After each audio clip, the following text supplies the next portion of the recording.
पारुल अपनी सास और पति के साथ लूनी गांव में रहा करती थी। उसका पति बकरियों का दूध बेचता और वो घर संभाला करती। एक दिन पारुल अपने पति राज से कहती है, सुनिए जी, ऐसा तो हमारा गुजारा नहीं हो पा रहा है। अगर आप बोले तो मैं कहीं काम देख लूं। कैसी बातें करती हो? मेरे रहते तुम्हें काम करने की क्या जरूरत है? घर में हम गिनती के 3 लोग हैं, किसी तरह गुजारा चल ही जाता है। और माँ भी बीमार रहती है, उनको अस्थमा है। ऐसे में तुम बाहर जाओगी तो उनका ख्याल कौन रखेगा? ठीक है जी, आपकी बात भी ठीक है। चलो मैं तब तक बकरियों को चरा कर लाता हूँ, तुम जो रूखा सूखा जो भी है बना लो। पारुल को अपने पति की बात सही लगती है तो वो उसकी बात सुनकर रह जाती है। समय बीतता है और एक दिन पारुल को पता चलता है कि वो पेट से है। ये बात जानकर घर वाले बहुत खुश होते हैं। बहू, अब तुझे अपना ज्यादा ध्यान रखने की जरूरत है। मैं नहीं चाहती कि मेरे पोता या पोती पर कोई भी आँच तक आए। अब तुझे हर कदम फूंक फूंक कर रखना है। माँ जी, जिसके सर पर आप जैसी माँ का हाथ है उसका कोई क्या ही बुरा कर सकता है। आप है ना मेरा ख्याल रखने वाली। बस मुझे तो उनके आने का इंतजार है ताकि ये खुशखबरी मैं उनको सुना सकूं। दोनों सास बहू ये बात कर रहे थे और इंतजार कर रहे थे कि राज आए तो उसके साथ ये खुशी साझा करे। लेकिन तभी एक गांव का आदमी आकर बताता है कि जब बकरियों को राज चराने लेकर गया था तो उस पर एक भेड़िए ने हमला कर दिया और वो बुरी तरह घायल होकर अस्पताल में भर्ती है। जी, ये आपको क्या हो गया? आप ऐसे हिम्मत नहीं हार सकते। अब आपके ऊपर एक नन्ही सी जान की जिम्मेदारी भी है। क्या पारुल, तुम पेट से हो?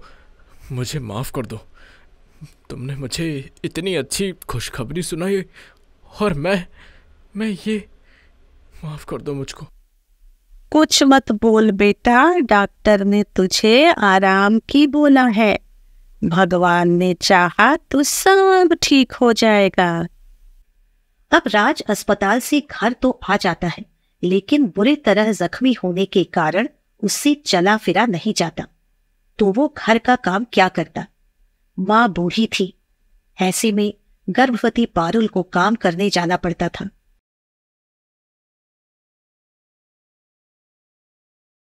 वो आस्था नाम की औरत के यहाँ नौकरानी का काम करने लगती है। समय गुजरता है और कड़ाके की ठंड पड़ने लगती है और पारुल को 7वां महीना चल रहा था। आस्था अपने मन में सोचती है, ये औरत इतनी ठंड में फुर्ती से काम कैसे कर लेती है? इस गरीब को ठंड नहीं लगती क्या? वो भी पेट से होने के बावजूद। और एक मैं हूँ जिसे 7 साल होने को हैं और माँ बनने का सुख ही नहीं मिला। जरा जाकर देखूं क्या कर रही है ये। आस्था अब जाकर पारुल को देखती है तो वो गर्म पानी से कपड़े धो रही थी और आस्था पानी की बाल्टी पर लात मारकर कहती है, अरे क्यों री, तेरी सास यहाँ गर्म पानी का बिल देने आएगी क्या? ये पानी हम लोगों के लिए है, चुपचाप ठंडे पानी से कपड़े धो। पर मालकिन, ठंड बहुत है। तो मैं क्या करूं? अगर गर्म पानी चाहिए तो मैं बिजली का बिल तेरी तनख्वाह से काट लूंगी। नहीं नहीं मालकिन, अगर आपने ऐसा किया तो मेरा गुजारा कैसे होगा? मैं ठंडे पानी से सब काम कर दूंगी। पारुल अब घर के सारे काम ठंडे पानी से करती है और तो और आस्था उस पर जानबूझ के पानी गिरा देती है, जिससे पारुल को और ठंड लगती है। दरअसल पारुल पेट से थी, ये बात आस्था को जलन दिलवा रही थी, इसलिए भी वो उसे परेशान करती थी। पारुल भीगी हुई ठंड से कांपती हुई घर आती है और उसकी सास मधु उसे गर्म पानी देते हुए कहती है, बहू ले, ये गर्म पानी पी ले, तुझे थोड़ी राहत मिलेगी। अगर मेरी बूढ़ी हड्डियों में जान होती तो मैं तुझे कभी इतनी ठंड में बाहर काम करने नहीं जाने देती। बिस्तर पर पड़ा हुआ राज कहता है, भगवान ये कैसे दिन दिखा रहा है? एक तो ये गरीबी और ऊपर से ठंड का कहर। माफ करना पारुल, मैं तुम्हारे लिए कुछ नहीं कर पा रहा हूँ। आप ऐसा मत बोलिए, ये तो हमारी किस्मत है, सब ठीक हो जाएगा। माँ जी आप रुकिए, मैं ठंड से बचने के लिए लकड़ियाँ लेकर आती हूँ, थोड़ी तो राहत मिलेगी। पारुल ये बोल बिना शॉल के लकड़ियां लेने जाती है, क्योंकि उसका एक शॉल उसकी सास ने डाला था और एक उसकी मालकिन आस्था ने भिगो दिया था। किसी तरह पूरा परिवार ठंड में आग जलाकर रात काटता है। ऐसे ही कुछ दिन और बीत जाते हैं। अब रोज आस्था सर्द मौसम में पारुल से ठंडे पानी से सारा काम करवाती और उसे खूब ताने सुनाती है। हर दिन ठंडे पानी से काम करने की वजह से पारुल की तबीयत बहुत खराब हो जाती है। वो थोड़ा आराम करने के लिए रसोई के फर्श पर लेट जाती है। तभी आस्था आवाज देती हुई रसोई में आती है और कहती है, अरे ये कामचोर यहाँ सो रही है और मैं कब से हॉट कॉफी मांग रही हूँ। ये तेरे बाप का घर नहीं है जो काम के समय भी सोती रहेगी। घर में इतना सारा काम पड़ा है, कुछ तो काम कर ले। आस्था ये बोलकर उसका हाथ पकड़ती है तो देखती है उसका शरीर पूरी तरह बुखार से तप रहा था। फिर भी उसे पारुल पर जरा भी तरस नहीं आता है और वो उसे काम करने के लिए कहती है। अगले दिन पारुल का बुखार से बुरा हाल था और मधु उसकी जगह काम करने आस्था के घर जाती है। मालकिन, मेरी बहू बहुत बीमार है, आज वो काम पर नहीं आ पाई थी, तो मैंने सोचा उसकी जगह मैं आज आपके घर काम कर लूं। अच्छा, तो उसने सोचा होगा कि मस्त चांद की नींद सोएगी और तुम बुढ़ी हो ये सोचकर मैं तुमसे काम नहीं करवाऊंगी। कान खोल के सुन लो, तनख्वाह चाहिए तो काम करो। आस्था ये बोलकर मधु को सब काम समझाती है और बेचारी मधु ठंड में घर का सब काम करती है और रोते हुए कहती है, मेरी बहू रोज यहाँ इतनी ठंड में काम करती है, लेकिन उसने कभी कोई शिकायत नहीं की। भगवान ने मुझे भले गरीबी दी, लेकिन साथ निभाने वाला परिवार भी दिया। मधु रसोई में काम कर रही थी और आस्था मन में कहती है, वो पारुल कभी भी माँ बन सकती है। वो यहाँ से जल्द ही काम छोड़ देगी और इस बुढ़िया के बस की कुछ नहीं है। तो क्यों ना मैं इसे काम से निकाल दूं और पारुल की पूरी तनख्वाह रख लूं। आस्था ये सोचकर जानबूझकर मधु को एक शो पीस साफ करने को कहती है जो पहले से टूटने वाला था और उसके टूटने का नाम वो मधु पर लगाकर उसे धक्के मारकर घर से बाहर निकालकर कहती है, अरे जब ठंड में तुम गरीबों के हाथ कांपते हैं तो काम करने क्यों आते हो। चली जाओ यहाँ से, अपनी बहू को भी यहाँ मत भेजना और जो तुमने शोपीस तोड़ा है ना, इसके पैसे मैं तुम्हारी तनख्वाह से काट लूंगी। मधु खूब रोती है, लेकिन आस्था उस पर तरस ना खाकर उसके मुंह पर दरवाजा बंद कर देती है। अगले दिन जब आस्था अपने रूटीन चेकअप के लिए हॉस्पिटल जाती है तो देखती है कि पारुल अस्पताल में भर्ती थी। उसकी सास और पति डॉक्टर से रो रो कर मिन्नतें कर रहे थे और उसकी हालत गंभीर थी। वो डॉक्टर से बात करती है तो डॉक्टर बताते हैं, जी मुझे लगता है कि सर्दी में ठंडे पानी से काम करने की वजह से या ज़्यादा देर ठंड में रुकने की वजह से इन्हें निमोनिया हो गया है और इनका बच्चा भी क्रिटिकल कंडीशन में है। हमें जल्द से जल्द ऑपरेशन करके इनकी डिलीवरी करनी होगी, वरना कुछ भी हो सकता है। हम इतने पैसे कहाँ से लाएंगे साहब, मेरी बहू और उसके बच्चे को बचा लो। ये सब सुनकर आस्था को आत्मग्लानि होती है, क्योंकि ना वो पारुल पर इतने अत्याचार करती और ना उसका ये हाल होता, जिसके बाद वो हॉस्पिटल की सब फीस भर देती है और डॉक्टर पारुल और उसके बच्चे को बचा लेते हैं। आस्था उनके पास आकर कहती है, हम बड़े घरों में जरूर रहते हैं पारुल, लेकिन हमारा दिल बहुत छोटा है। तुम गर्भवती थी और मैं तुमसे जलन महसूस करती थी और ऊपर से मैंने तुमसे ठंडे पानी में काम करवाया। मेरी वजह से तुम्हारा ये हाल हुआ है, मुझे माफ़ कर दो। मैंने तुम्हारी सास के साथ भी बहुत गलत किया है। मधु जी, आप मुझे माफ़ कर दीजिए। लेकिन आपने ही मेरे बच्चे और मेरी जान भी बचाई है, इसलिए मैंने आपको माफ़ किया मालकिन। हाँ मालकिन, आपको आपकी गलती का एहसास है, यही बहुत है। न जाने हम जैसे कितने गरीब इस ठंड के कहर को झेलते हैं, लेकिन कोई उनकी खबर नहीं लेता। आपने हमारे बारे सोचा, वही बहुत है। आस्था को अपनी गलती का एहसास होता है और वो पारुल की तनख्वाह भी उसे दे देती है और समय समय पर उसका ख्याल भी रखती है। साथ ही राज ठीक होने पर वो काम तलाश लेता है और जो गरीबी का कहर उसने और उसके परिवार ने देखा, वो खुद से वादा करता है कि वो अपने बच्चों को नहीं देखने देगा।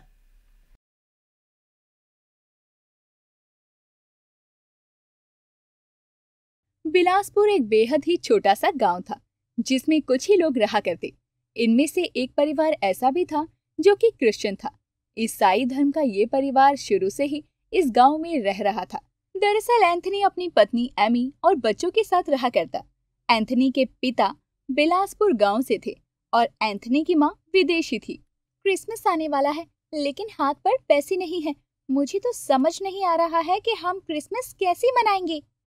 सोच तो मैं भी कई दिनों से यही रहा हूँ, लेकिन मुझे समझ नहीं आ रहा कि क्रिसमस के लिए मैं पैसे कहाँ से लाऊं। अपने मालिक से मांग कर देखिए। साल में एक सबसे बड़ा त्योहार हमारे लिए क्रिसमस ही तो होता है। हाँ, लेकिन यहाँ तो क्रिसमस कोई मनाता भी नहीं। लेकिन पिताजी और माँ तो हमेशा से क्रिसमस मनाया करते थे, तो हम इसे छोड़ भी तो नहीं सकते हैं ना। क्या हमें रजनी बहन से कुछ पैसे उधार ले लेने चाहिए? लेकिन अगर हमने उनसे पैसे उधार लिए तो वो तो सुबह शाम घर के चक्कर लगाएगी। नहीं नहीं, मैं अपने मालिक से बात करता हूँ, तुम इतना मत सोचो, कुछ न कुछ जुगाड़ जरूर हो जाएगा। एमी और एंथनी ये बातें कर रहे थे, पर उन्हें ये नहीं पता होता कि गांव का जग्गू उनकी बातें सुन रहा था। एमी भाभी और एंथोनी भैया दोनों ही अच्छे हैं, लेकिन क्या हमें उनकी मदद करनी चाहिए? अभी कुछ समय पहले ही दिवाली की छठ पूजा हुई, भाई दूज हुआ, हम लोगों ने कितनी धूमधाम से मनाए वो, और इनके लिए तो क्रिसमस किसी दिवाली से कम भी नहीं है। ये सोचता हुआ जग्गू वहाँ से लौट आता है। हालांकि वो एंथनी से मिलने गया था, अब वो सीधे रजनी के पास पहुँचता है। अरे रजनी भाभी, अच्छा हुआ कि आप मुझे मिल गई, मुझे आपसे बात करनी थी। अरे हाँ जग्गू, बोल ना, क्या बात है? सब ठीक तो है ना गाँव में? हाँ हाँ, सब ठीक है, लेकिन मैं आपसे ये कहने आया था कि एमी भाभी और एंथनी भैया का जल्द ही त्योहार आने वाला है। उन लोगों में क्रिसमस बड़े ही धूमधाम से मनाया जाता है, लेकिन जब मैं अभी उनसे मिलने गया तो वो दोनों बातें कर रहे थे कि उनके पास क्रिसमस मनाने के लिए पैसे हैं ही नहीं। अच्छा, तो तू क्या चाहता है? मैं अपने सोने के कंगन या फिर अपना मंगलसूत्र बेचकर उन्हें क्रिसमस मनाने के लिए पैसे दे आऊं? अरे नहीं रजनी भाभी, आप ये कैसी बातें कर रही हैं? मैं तो बस उनकी मदद करने के लिए बात कर रहा हूँ। देख जग्गू, मेरा मर्द भी सुबह काम पर जाता है और रात में घर लौटता है। मेरे पास इतने पैसे नहीं हैं कि मैं सब पर उड़ाती रहूं। और रही बात मदद की, तो मैं भी बहुत गरीब हूँ। चल, तू ही मेरी मदद कर दे। लगता है मैंने आपसे कहकर गलती कर दी, माफ करो रजनी भाभी। इतना कहकर जग्गू अपने घर की तरफ जाने लगता है। तभी उसे एंथनी दिखता है। अरे एंथनी भैया, बहुत दिनों बाद दिखे हो आप। घर में सब ठीक तो है ना? अरे सब बढ़िया है, तू बता जग्गू, तू कैसा है? काम धंधा सब अच्छे से चल रहा है ना तेरा? हाँ, मेरा धंधा तो सब अच्छा ही चल रहा है, लेकिन मैं तो आपके क्रिसमस का इंतज़ार कर रहा हूँ।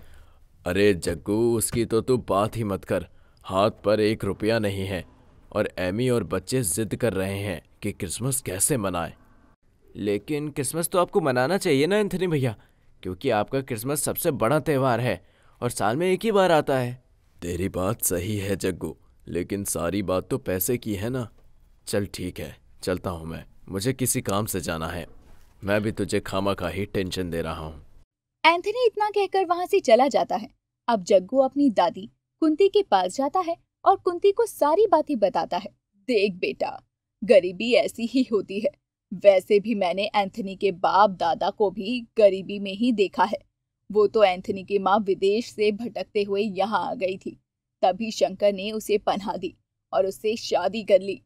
दादी, हमारे गांव बहुत छोटा सा है और गांव में कभी भी किसी को कुछ होता है तो सारे गांव वाले मिलकर उसकी मदद करते हैं। तो क्या इस बार हम एंथोनी भैया और एमी भाभी की मदद नहीं कर सकते? कर तो सकते हैं, लेकिन इसके लिए थोड़ी मेहनत करनी पड़ेगी। बताओ ना दादी, गांव वालों को मनाने के लिए क्या करूं? मैं तो सोच रहा हूं कि क्रिसमस वाले दिन गांव के बीच एक बड़ा सा क्रिसमस का पेड़ लगाकर उसे अच्छे से सजाकर एंथोनी भैया और एमी भाभी के साथ सभी गांव वाले इस त्योहार को मनाएं। अब अगले ही दिन जग्गू गांव के हर घर में जाकर सबसे चंदा मांगता है और कहता है कि आने वाले दिनों में गांव में पूजा रखी जाएगी। अरे रजनी भाभी, चलो चलो जल्दी करो, चंदा दे दो मुझको। अरे किस बात का चंदा मांग रहा है? दिवाली, होली, राखी सब तो निकल गया, अब क्या सर्दी में दशहरा मनाएगा? नहीं नहीं, गांव में आने वाले दिन में पूजा रखा है, आपको खुद ही पता चल जाएगा। लेकिन अभी जल्दी से चंदा निकालो। ऐसा कर कर के जग्गू गांव के हर एक घर से चंदा ले लेता है। यहाँ तक कि एंथनी के घर से भी जग्गू 51 रुपए का चंदा लेता है। अब वो क्रिसमस के लिए तैयारी शुरू कर देता है। क्रिसमस का एक बड़ा सा पेड़ भी ऑर्डर करके आता है। उसको सजाने वाली चीजें भी वो खुद खरीद चुका था, लेकिन इंतजार था तो क्रिसमस वाली रात का। मैंने अपने दोस्तों को कह दिया है, सभी मिलकर रातों रात क्रिसमस ट्री लगा देंगे और फिर मैं शोर मचाकर सबको रात में जगा दूंगा। कल क्रिसमस है और अब तक पैसों का बंदोबस्त नहीं हुआ। बच्ची बहुत उदास होंगी। तुम तो जानती हो, मालिक से पहले ही हम बहुत कर्जा ले चुके हैं और उन्होंने पैसे देने से भी इसी कारण मना कर दिया। कोई बात नहीं, अब तो बस जीसस से यही दुआ करूंगी कि हमारे बच्चों को क्रिसमस वाले दिन उदास ना रखे। ऐसे ही 2 से 3 दिन और बीत जाते हैं। क्रिसमस वाले दिन जग्गू रात में ही अपने दोस्तों के साथ गांव के बीचों बीच क्रिसमस का एक बड़ा सा पेड़ लगाता है और उस पर साज सजावट करने लगता है। घंटी, बॉल, चॉकलेट, टॉफी और लाइटें लगाने के बाद क्रिसमस ट्री दिखने में बहुत सुंदर लग रहा था। अब जग्गू क्रिसमस ट्री को सजाने के बाद गांव के सभी लोगों को जगा देता है। ये सब तुमने किया जग्गू? तुमने तो मेरा दिल जीत लिया। मेरे बच्चे और एमी इसका बेसब्री से इंतजार कर रहे थे, लेकिन मैं उनके लिए कुछ भी नहीं कर पाया। जग्गू, तुम्हारा बहुत बहुत शुक्रिया जो तुमने हमारे पर्व को इतना महत्व दिया। ये मैंने नहीं, बल्कि पूरे गांव वालों ने मिलकर किया है। पूरे गांव वालों ने आपके इस क्रिसमस के त्योहार के लिए पैसे दिए और मैं बस इस क्रिसमस ट्री को यहाँ लेकर आया और लगा दिया, और देखो पूरा गांव जगमगा रहा है। तूने तो कहा था कि गांव में पूजा रखवाई है, तो ये है तेरी पूजा। मैं नहीं मनाती इस क्रिसमस को और मेरे पैसे कल के कल वापस कर दियो तू, समझा? आंटी, आंटी, आपको पता है मेरे पापा के पास पैसे नहीं थे क्रिसमस मनाने के लिए, लेकिन आपने मेरे क्रिसमस के त्योहार को इतना अच्छा कर दिया, मैं कभी नहीं भूल पाऊंगी इसे। बेटा, ये मैंने नहीं बल्कि सब गांव वालों ने मिलकर किया है। थोड़ी सी शर्म लज्जा बची है कि नहीं तेरे अंदर? जब एंथनी और एमी हमारे पूजा में, हमारे त्योहार में शामिल हो सकते हैं, उसके लिए चंदा दे सकते हैं, तो भला हम उनके त्योहार में क्यों शामिल नहीं हो सकते और क्यों उनके साथ त्योहार नहीं मना सकते? माफ करना काकी, मुझे क्रिसमस के बारे में ज्यादा कुछ पता तो नहीं है, लेकिन मुझे छोटी सी बच्ची की खुशी में अपनी खुशी दिख रही है। चलो अच्छा है रजनी भाभी, देर से ही सही समझी तो। इस गांव ने हमें बहुत कुछ दिया है और आज से मैं बहुत खुश हूँ। आप लोगों ने मिलकर मेरे त्योहार को अपना त्योहार मानकर मनाया। मैं भी बहुत खुश हूँ। आप सभी गांव के लोग नहीं, आप सब लोग तो मेरे परिवार हो। बच्चों को खुश देखकर और गांव वालों को एक साथ देखकर मुझे भी खुशी हो रही है, क्योंकि एंथनी और एमी को मैंने हर पूजा पाठ में शामिल होते देखा है, तो भला हम भी उनके इस क्रिसमस में शामिल कैसे ना होते। हाँ काकी, आप सही कह रही हैं, सबके साथ होने में ही खुशी है। इस तरह एमी एंथनी की क्रिसमस त्योहार को गांव के सभी लोगों के साथ मनाती है और बच्चे तो बहुत खुश होते हैं, क्योंकि उन्हें जगमगाती हुई लाइट, टॉफी, केक और ढेर सारे गिफ्ट जो मिलते हैं। 26 जनवरी आने वाली थी, जिसकी तैयारी स्कूल में जोरों शोरों से हो रही थी। स्कूल में सभी बच्चे और टीचर्स 26 जनवरी की तैयारी में लगे थे। सुषमा, जो कि साधना की क्लास टीचर है, क्लास में बच्चों को पढ़ा रही थी और पढ़ाई खत्म होने के बाद वो बच्चों को 26 जनवरी पर होने वाले समारोह के बारे में बताती है। देखो बच्चों, जैसा कि आप सभी जानते हैं कि हमारे स्कूल में हर साल की तरह इस साल भी 26 जनवरी बहुत धूमधाम से मनाई जाएगी और आप सभी को उसमें अपना हुनर दिखाने का मौका मिलने वाला है। तो आपकी जिसमें रुचि हो उसमें आप पार्टिसिपेट कर सकते हैं। आप सभी देशभक्ति कविताएं, स्लोगन, जो भी आपको अच्छा लगे तैयार करके मुझे सुना दीजिए, ताकि आपकी अच्छे से तैयारी करवाई जा सके। मैम, हम सभी 26 जनवरी के समारोह में चुटकुले और कोई देशभक्ति गीत भी गा सकते हैं ना? हाँ, आप सभी की जिसमें रुचि हो आप अच्छे से उसे तैयार करके आओ, ताकि सभी को समारोह में मजा आए। जी मैम, हम तो डांस की भी तैयारी कर रहे हैं। हम 26 जनवरी में देशभक्ति गाने पर डांस करेंगे। ठीक है, आप सभी तैयारी कर लीजिए और 26 जनवरी के दिन एक डांस प्रतियोगिता भी होगी जिसमें आप सभी को भाग लेना है। जो भी भाग लेना चाहता है अपना नाम मुझे बता दे। जीतने वाले को प्रिंसिपल सर की तरफ से एक उपहार और ट्रॉफी मिलेगी। सभी डांस प्रतियोगिता के बारे में सुनकर बहुत खुश होते हैं और साधना ही मन बहुत खुश थी क्योंकि उसे डांस करना बहुत अच्छा लगता था। साधना अपनी माँ के साथ लोगों के घरों में काम करने जाया करती, तो वहीं उसकी मालकिन बच्चों को डांस सिखाती थी, जिसे देखकर साधना ने भी अच्छा डांस करना सीख लिया था। साधना राधा से बोलती है, क्या तुम भी डांस प्रतियोगिता में भाग लोगी? हाँ बिल्कुल ले रही हूँ, पर तुम क्यों पूछ रही हो? क्या मैं भी तुम्हारे साथ डांस प्रतियोगिता में हिस्सा ले सकती हूँ? मुझे डांस करना बहुत पसंद है। हम साथ में डांस करेंगे तो हम ही जीतेंगे। नहीं नहीं, तुम इतने फटे हुए कपड़े और बदबूदार जूतों के साथ मेरे साथ डांस करोगी, तब तो मैं पक्का कंपटीशन हार जाऊंगी। मुझे हारना नहीं है। तुम मेरी तो क्या, इस प्रतियोगिता में किसी के साथ भाग लेने लायक नहीं हो। अगर मैं गरीब हूँ तो इसमें मेरा कोई दोष नहीं है। हम सभी स्कूल में बराबर हैं, तो तुम मुझे सबसे अलग क्यों मानती हो? मैं तुम्हें निराश नहीं करूंगी, हम ही जीतेंगे। वो सब मैं नहीं जानती, मैं बस तुम्हारे साथ भाग नहीं ले सकती। तुम किसी और को ढूंढ लो। वैसे भी तुम्हारी माँ दूसरों के घरों पर काम करती है, और अगर मेरे घर पर मेरे माता पिता को पता चला कि मैं एक नौकरानी की बेटी के साथ डांस करने वाली हूँ तो मुझे बहुत डांट पड़ेगी। साधना उदास होकर क्लास के बाकी बच्चों से पूछती है, पर सभी उसका मजाक बनाते हैं और उसके साथ डांस करने से मना कर देते हैं। वो रोते हुए सुषमा के पास जाती है और सारी बात बताती है। बेटा साधना, मैं किसी बच्चे को जबरदस्ती तुम्हारे साथ डांस करने के लिए तो नहीं बोल सकती, पर तुम एक काम कर सकती हो जिससे तुम्हारा काम भी बन जाएगा और तुम्हें किसी की जरूरत नहीं पड़ेगी। कौन सा काम? अगर तुम्हारे साथ कोई नहीं आना चाहता तो तुम प्रतियोगिता में अकेले भाग ले लो, और रह गई कपड़े और जूतों की बात तो उनका इंतजाम मैं करवा दूंगी। मैं अकेले कैसे भाग ले सकती हूँ? लोग मेरा मजाक बनाएंगे। मुझे बहुत डर लगता है अकेले सबके सामने डांस करने में। अगर कोई गलती हो गई तो सब खूब हंसेंगे मुझ पर, और आप मुझ गरीब के लिए इतना कुछ कैसे कर पाएंगी?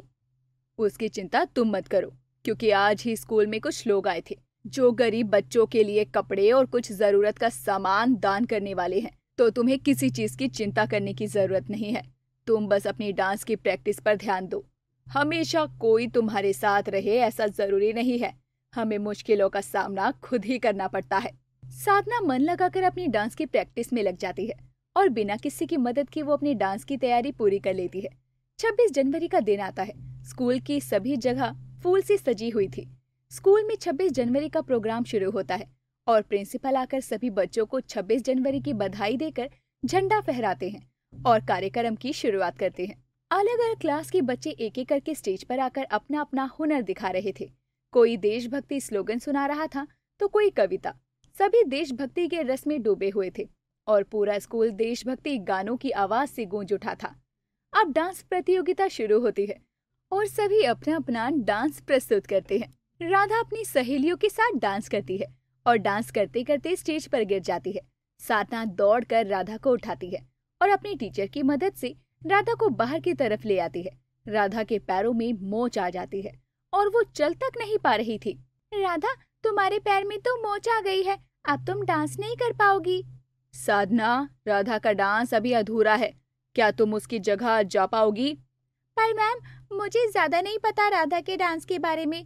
कोई बात नहीं, तुम बाकी बच्चों की तरह देखकर थोड़ी देर डांस कर लो ताकि राधा का डांस पूरा हो सके। मैंने डांस की बहुत प्रैक्टिस की थी मगर मैं हार गई। तुम्हें चोट लगी है? तुम खुद को परेशान मत करो, तुम कुछ देर में ठीक हो जाओगी। और रही डांस की बात तो तुम अगली बार इससे भी अच्छा डांस कर लेना। मुझे यकीन है तुम ही जीतोगी।